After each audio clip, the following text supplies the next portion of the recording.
আসসালামু আলাইকুম বন্ধুরা, সবাইকে স্বাগত জানাচ্ছি ভারতের মেঘালয়ের রাজধানী শিলং থেকে। আমরা এখন অবস্থান করছি শিলংয়ের চেরাপুঞ্জিতে। চেরাপুঞ্জি খুবই একটি জনপ্রিয় পর্যটন এলাকা। শিলং থেকে চেরাপুঞ্জি যাওয়ার পথে খুবই কাছে একটি জলপ্রপাত দেখার জন্য আমরা এখানে গাড়ি থেকে নামলাম। এই জলপ্রপাতটির নাম হচ্ছে ওয়াকাবা ফলস, যাকে বাংলা ওয়াকাবা জলপ্রপাত বলে।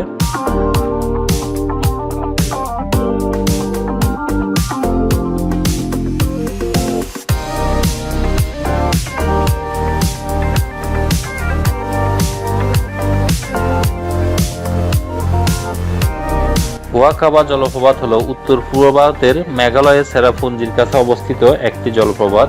এই জলপ্রপাতটি একটি খাড়া পাথরের মুখ থেকে নেমে আসা। এর প্রশস্ততা হচ্ছে 170 থেকে 190 মিটার পর্যন্ত। স্থানীয় কিংবদন্তি আছে যে এই জলপ্রপাতে দুইটি পরী বসবাস করে। পর্যটকরা শিলং থেকে চেরাপুঞ্জি যাওয়ার পথে এখানে কিছুক্ষণের জন্য অবস্থান করে এবং ওয়াকাবা জলপ্রপাতের সৌন্দর্য উপভোগ করে।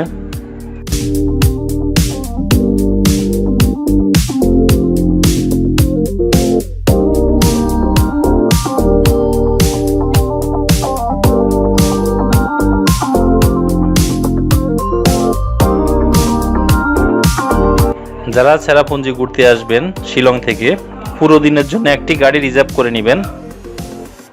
আমরা 2000 রুপিতে পুরো দিনের জন্য একটি গাড়ি রিজার্ভ করে নিয়েছি।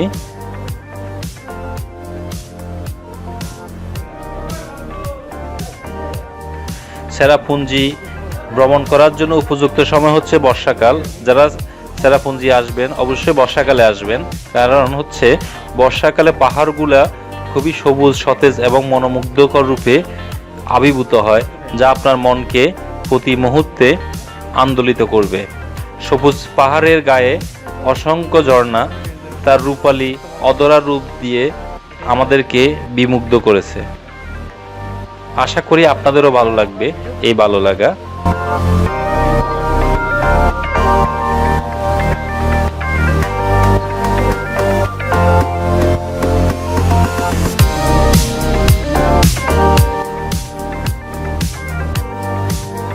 ওয়াকাবা জলপ্রপাতের পানিগুলো পাহাড়ের পাদদেশ থেকে শুরু করে গভীর খাদে নেমে যায়।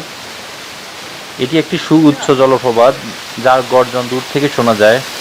ওয়াকাবা জলপ্রপাত সবুজ পাহাড়ে ঘেরা খুবই দৃষ্টিনন্দন এবং সুন্দর একটি জলপ্রপাত। আপনারা যারা চেরাপুঞ্জি ঘুরতে আসবেন, আশা করি আধ ঘন্টার সময় এই ওয়াকাবা জলপ্রপাতে অবস্থান করবেন এবং এর সৌন্দর্য উপভোগ করবেন। তো বন্ধুরা, আমাদের সঙ্গে থাকুন, চেরাপুঞ্জির এই ওয়াকাবা ঝর্ণার সৌন্দর্য উপভোগ করুন।